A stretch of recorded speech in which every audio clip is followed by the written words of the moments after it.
What if I told you that there was an IoT technology that could finally solve some of the major annoyances with today's smart home environment? How about being able to deploy sensors up to 1/4 of a mile from the hub with long battery life? What about not only having device-to-hub communications so you can monitor and control everything, but also having a backup device-to-device communication for when your internet or hub is down? This week, we're going to be exploring a relatively new IoT technology, LoRa. We'll also be highlighting a set of smart home products that use this new communication protocol.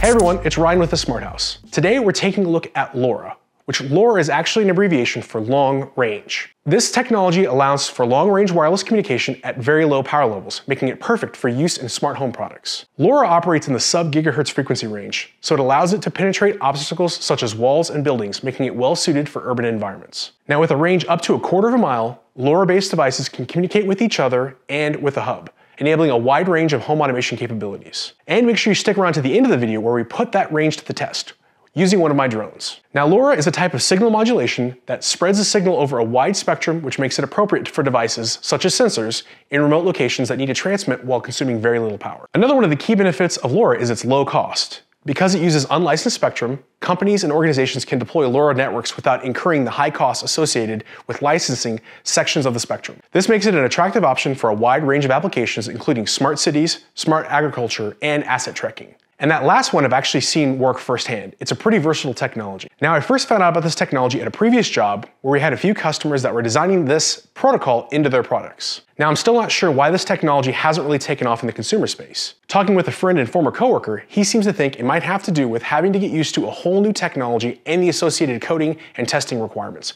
which increase the development costs of a product. But that's where today's products come in. YoLink YoSmart is a Irvine, California-based company that focuses primarily on using LoRa in IoT and smart home applications.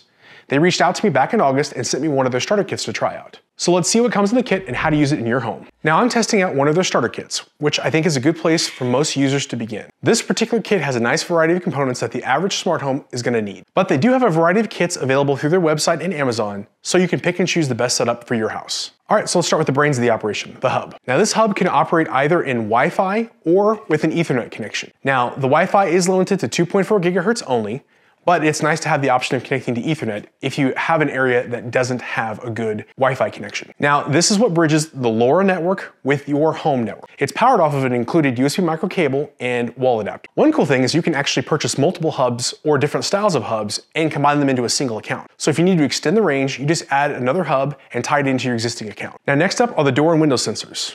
Now, these are the indoor variants, so you can only use them inside, but they do have an outdoor version available as well. Now, YoLink states these have a 5+ year battery life running off of standard AAA batteries, which are included obviously with the device. It has a multicolored LED indicator on the front, which helps you when pairing it to other devices. Now, the sensing range of the included magnet is about 1 inch, so you can actually have up to 1 inch gap between the magnet and the sensor, say if you have a door frame that has a large gap in it. Now, you'll see most of these devices are what they call device-to-device compatible, which means that you can tie 2 devices directly to each other. And we'll talk about that here in the next section. Also included is an AC plug. Now, this AC plug has a 10 amp limit on it with resistive loads. It also has a manual control button on the side, and you can use this with another directed device. So if you wanted to tie a motion sensor to turning on a lamp, you could do that just by tying the 2 devices together. Next up is the motion sensor. Now this is styled more after a traditional sensor that you would see in an industrial environment, the rounded shape. It can be installed either on a wall or a ceiling, and it has a clever little magnetic adhesive mount similar to the YoLink cameras, where you can stick the disc on a surface and easily remove it to change batteries or to pair it with another device. This has a rated 2-year+ battery life, also running on AAA batteries. And again, these can be directly connected to another device. Now, one of the devices that I'm the most excited about is the water sensor. Now, this is a little bit larger of a water sensor than, say, the Aqara devices, but it actually has 3 different locations that it'll sense water. And it seems to be a pretty sensitive conductive style sensor. So you could place this under, say, a sink and have it drip into this little pan here, and that would set off the sensor, or it could touch either one of the 2 sensors on the bottom. Now, this is the version 1 sensor. They have 2 additional sensor types for different applications.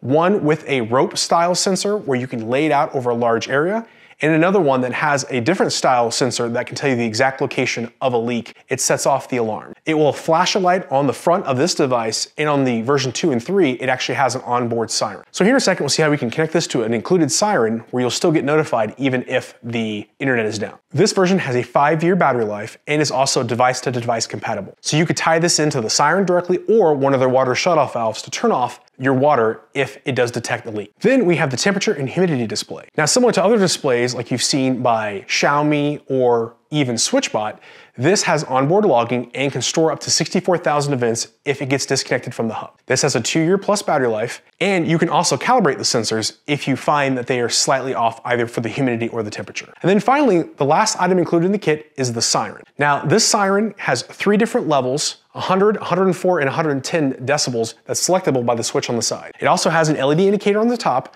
so that way you get a visual notification along with the auditory one if it gets set off. Now, this is the only sensor that's actually USB powered, but you can supply your own AA batteries if you want a backup in case your power goes out. This is also device-to-device compatible, so you can tie any of the sensors directly to it and set it off just by having them open or close or when the leak sensor goes off. Now that we've seen what comes in the kit and what each of the components do, let's have a quick look at the app. And I actually do mean a quick look this time. All right, so when we open up the application, we'll see all the devices I've got currently paired. Now, pairing these devices is super simple because they haven't included a QR code on the front or back of the device. So all we have to do to pair the devices is click on the QR code scanner at the top of the app and then just scan the included barcode. And then we just click Bind Device. Now, most of these devices, when you first pair it, you need to actually wake it up by pressing the button on the front and then clicking Bind. You might get a little error in the application letting you know that it didn't detect the device, and then you just have to either continue pressing the button to wake the device up until it shows up as online in the app. Now, I did run into a slight problem the first time I was pairing my devices after the hub had set for a while, and I just had to reboot the hub in order for the devices to communicate back with it. So if you do run into that problem, just restart the hub, then it should pair to the devices no problem. So as I mentioned at the top, the hub has both Wi-Fi and Ethernet. So mine's primarily on Ethernet, but when I do the range test, I actually take it outside and use the Wi-Fi connection. So in the application, we can go down to settings, and then we have most of our standard options here. You can create rooms to organize all your devices. You can also set up alarm strategies. Think of this like a preset actions for your alarms, where if a device goes off, you can select one of the presets and it will either send you an email, an SMS, a notification, set off a siren, that sort of thing. You can also set different notifications based on if you're home versus away. Now, one of the cool things about this that's kind of unique is they actually do provide an SMS gateway, so you can send messages directly to your phone. This would be nice to get notifications even if you happen to be out someplace where you just have a sliver of service and you get an incoming text message, but you wouldn't get something like a push notification. But both the SMS and email gateway do have a quota, so there's a maximum number of messages that you can send in a month, which if you need to, you can upgrade to a higher plan that allows you to have more of these messages sent. For the SMS messages, this is because these actually cost the company money to send them. So you can check your quota in the quota tab. Then down below here, we can set up the third-party services. It supports Alexa, Google Assistant, and even IFTTT. Of course, I can't test a product without checking for a Home Assistant integration, and thankfully, there is one built in. If you check out the link below, it'll take you directly to the YoLink integration for Home Assistant. On this page, you can quickly add the integration by using the Add Integration button or review the list of devices that it supports. Currently, all of my devices show up in the integration, and I get a battery level indicator for those devices that run off a battery. You can even trigger the siren from within Home Assistant. Now back out in the main menu, we can go over to the Smart tab and set up scenes and automations. So you can set up something like turn these lights on and off, blink this thing, turn this switch on if the door opens or closes. So you can set up those sort of automations automatically inside of the app. You can also set up scenes that will set devices into states based on if you're home or away or an action or motion sensor, pretty standard stuff. And of course, you can go into any of the devices and either control them, check their status, or change their individual settings. Now, one of the most interesting features of this system is the device-to-device communication. That's cool because you can take any supported device and pair them directly to each other where they do not require the hub to broker those communications. So in the case of something like the leak sensor, it makes complete sense to pair it to the siren. Now, under normal circumstances, you would get a notification in your app indicating that there's a water leak, and then you could set that to send a notification to the siren.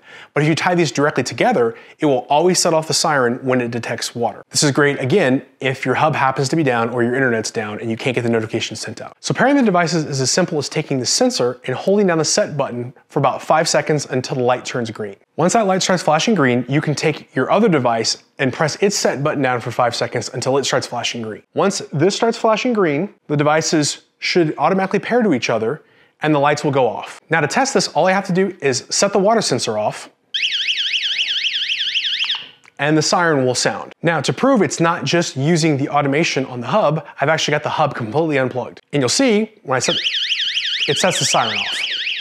Now if you want to unpair these devices, all you have to do is just hold down the set button until the light starts flashing red. So start with the sensor, hold it down, it goes green, then it will go red. And once it's red, it's in unpair mode. Do the same thing with the other device. Once the second device starts flashing red, wait until both devices' lights go out, then they're now unpaired. So if I were to trigger this, it doesn't set the alarm off. Now before we get the toys out and do the range test, just a quick reminder, if you find these videos useful, please make sure to give them a thumbs up. That helps the YouTube algorithm know that users have found value from my videos. Do you want to know something crazy? Only 11% of those who view my videos are actually subscribed to the channel. So if you haven't already, please make sure you subscribe and ring the notification bell so you're the first to know when I post a new video. All right, so let's grab the drone, head outside, and do the range test. All right, so YoLink claims that the range on all of their products are about 1,000 feet. I know LoRaWAN has the capability of going to about a quarter of a mile or about 1,300 feet. So today we're gonna be doing a range test. Now, of course, this is gonna be in the best case scenario possible because we're actually gonna be doing this outside. I've got the hub plugged into power and it's connected over Wi-Fi to my house. So this is gonna basically be a line of sight test. And I figured, what's the best way of doing this test? We're gonna use a drone. So this is my DJI Mavic Pro 2, and I've actually done this sort of test using this drone platform before. I've actually tested some LoRaWAN devices for a previous job of mine. So I've got this stuck to a backpack on here using some very strong dual lock Velcro.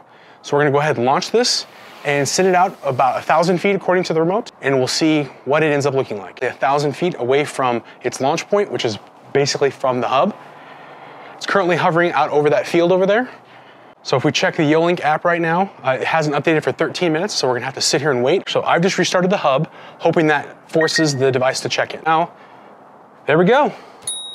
So the hub is currently sitting at 1,000 feet away from here, and according to my phone, it just checked in with the hub, showing a temperature of 53 degrees, which makes sense because it's pretty cold out here. Perfect. So it is true, in a perfect environment, it'll actually go 1,000 feet. And there will be a little bit of interference here because you do see there's power lines back behind me. But that's a pretty cool result, that this actually shows that it does work at that range. So let's go ahead and push it out to a quarter of a mile and see if it checks in then. 1,320 feet, which is the equivalent of a quarter of a mile. So we're gonna go ahead and restart the hub and see if we can get it to check in again. I'm gonna chase the dog that got out, but checking on the phone, sure enough shows at a quarter of a mile, it just checked in with new temperature. So it looks like if you have perfect conditions, line of sight, you are able to use these at a quarter of a mile. So we're gonna do an actual real world range test. I'm gonna actually drive about 1,000 feet away from the house and see how well it works through my neighborhood. So unlike the last test where it was line of sight, we don't have direct line of sight between the hub and the sensor. The hub's currently sitting on the desk in my office, so it's gonna have to go through my house and probably about 4 other houses before the sensor shows up. All right, so here we are at about 0.17 of a mile from the house. So testing the sensor, and there we go. We get another water leak sensor. All right, so we're currently over 1,000 feet. We're at 0.2 miles or 1,056 feet. I'm going through probably about 6 to 8 houses right now to get to this point. So we're gonna take the sensor and try it again. So the sensor's being set off, but it's not showing up in the app. So it looks like at this distance, we're too far away. I'll do one more test where I loop around the other side of the neighborhood and see if I can pick up the sensor from there. So now I'm back to about 1,000 feet from the house. Again, going through all the houses in the neighborhood.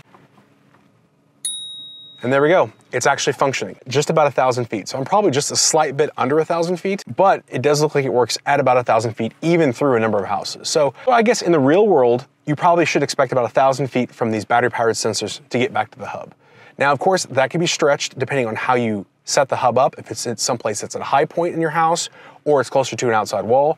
This is sort of the worst case scenario. It's sitting in my office, which has a ton of interference. So even at that, traveling through houses, that's still quite impressive. In the real world, you're getting about 1,000 feet of range off of a battery-powered sensor. Now, I really think LoRa makes sense as an IoT and smart home protocol. One of my biggest annoyances with my smart home is when devices drop off the network due to interference. So it's really nice to have something that doesn't operate in the 2.4 gigahertz range. When I first started looking at the YoLink products, I really thought it'd be more of an application for someone with a large property or an outbuilding. But after playing with it for a little while, I really think it would be just as good as something like Zigbee or Z-Wave in a normal smart home. Yes, the devices are a bit larger than some of their competitors, like the Aqara door sensor, but that's understandable because of the type of batteries they use and the range that you get. Now, I'm still in the process of doing long-term testing on these products, as I've only really had them for a few months. But so far, I've been very impressed by their design, and they seem to be pretty well made overall. I'm definitely going to have to try out their water shutoff system because this is becoming a big problem that I've seen some of my neighbors run into. My neighbors across the street actually had thousands of dollars in damage to their home due to a leaking washing machine water line. One of my biggest fears with my current system is either the leak sensor or the Zigbee hub will go offline or disconnect and I won't be notified about a water leak incident. So the fact that you can directly bond these LoRa sensors to a siren for backup notification is a huge boost of confidence. So am I going to be throwing away all of my Zigbee and Z-Wave sensors? Probably not at this time, but I definitely will be playing with the YoLink line of products and recommending it to those who might have a larger property, like my in-laws, where they're going to want to protect an outbuilding, or if you live in an area where there's just too much interference for things like Zigbee. So if you're interested in checking out any of the YoLink line, I've got links to some of their starter kits in the description below. I want to send a big thanks to YoLink for reaching out and sending me this kit to test. I'll definitely be posting updates when I have a chance to use these for an extended period of time or test out some of their other products. Now, if you'd like to see other products that I reviewed in the smart home space, you can click on this playlist right here. And of course, if you haven't already, please make sure you subscribe to our channel by clicking our logo right here. Thanks again, I'll see you on the next video.